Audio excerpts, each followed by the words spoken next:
नमस्कार दोस्तों। आज हम रिव्यू करने जा रहे हैं एक नए एसएमई आईपीओ का, इंडो एसएमसी लिमिटेड। ये आईपीओ इस वक्त काफ़ी चर्चा में है और इसके पीछे दो बड़े रीजंस हैं।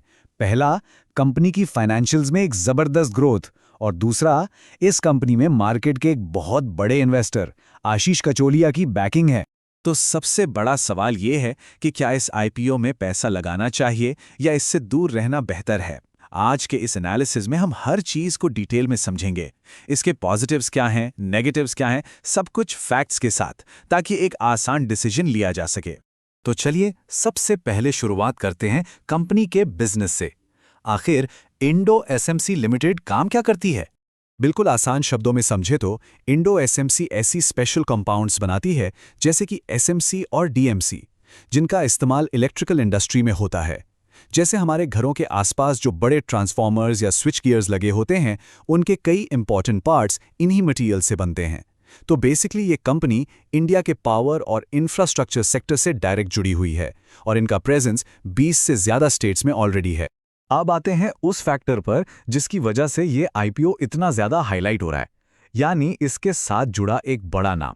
जी हाँ, इस कंपनी को बैक कर रहे हैं मिड एंड स्मॉल कैप के बिग बुल माने जाने वाले इन्वेस्टर आशीष कचोलिया। उनका नाम जुड़ने से आमतौर पर कंपनी के लॉन्ग टर्म पोटेंशियल पर एक कॉन्फिडेंस तो बनता है, लेकिन हाँ, एक चीज़ हमेशा याद रखें, इन्वेस्टिंग में कभी भी सिर्फ किसी बड़े इन्वेस्टर का नाम देखकर पैसा नहीं लगाना चाहिए। हमें अपने एनालिसिस पर फोकस करना है। चलिए अब फटाफट इस आईपीओ की जो इंपॉर्टेंट डिटेल्स हैं वो देख लेते हैं, जैसे कि डेट्स, प्राइस और मिनिमम इन्वेस्टमेंट।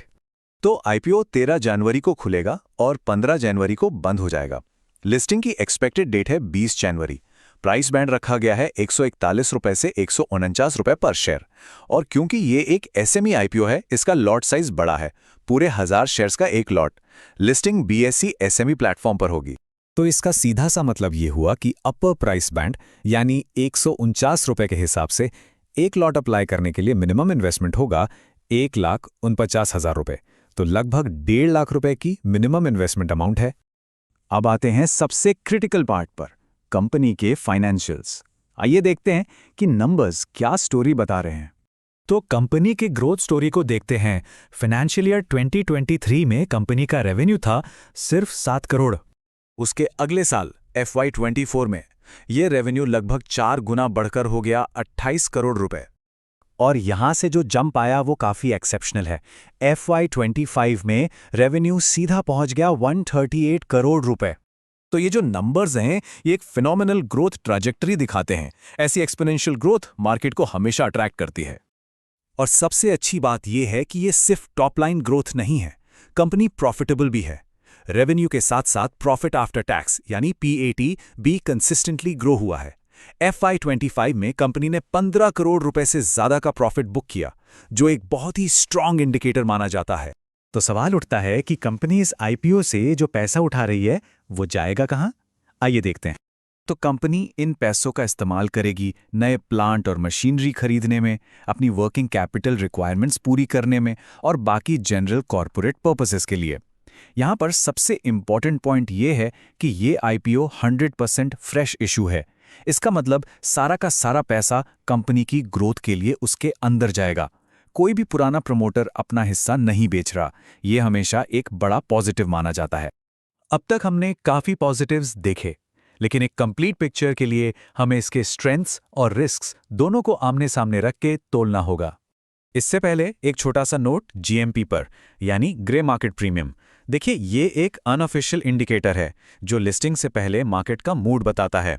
पर हमेशा याद रखें, ये कोई गारंटी नहीं होता, ये सिर्फ एक अनुमान है। अभी के लिए इस आईपीओ का GMP 25 से 30 रुपए की रेंज में चल रहा है।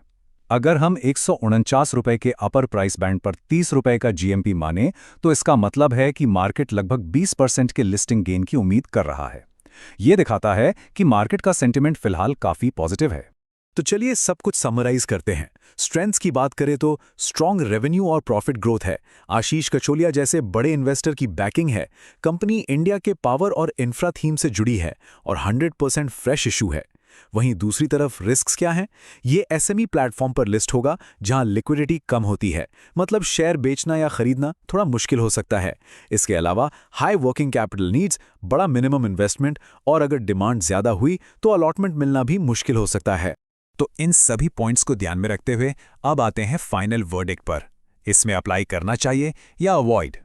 देखिए, इस आईपीओ में अप्लाई करने का डिसीजन उन इन्वेस्टर्स के लिए ठीक हो सकता है जो एक लॉन्ग टर्म का नजरिया रखते हैं, जिनको एसएमई आईपीओस के खास रिस्क्स जैसे कि लो लिक्विडिटी की अच्छी समझ है, जो इंडिया के इंफ्रास्ट्रक्चर और मैन्युफैक्चरिंग थीम में विश्वास रखते हैं और जिनके लिए लगभग 1.5 लाख का मिनिमम इन्वेस्टमेंट आसानी से पॉसिबल है।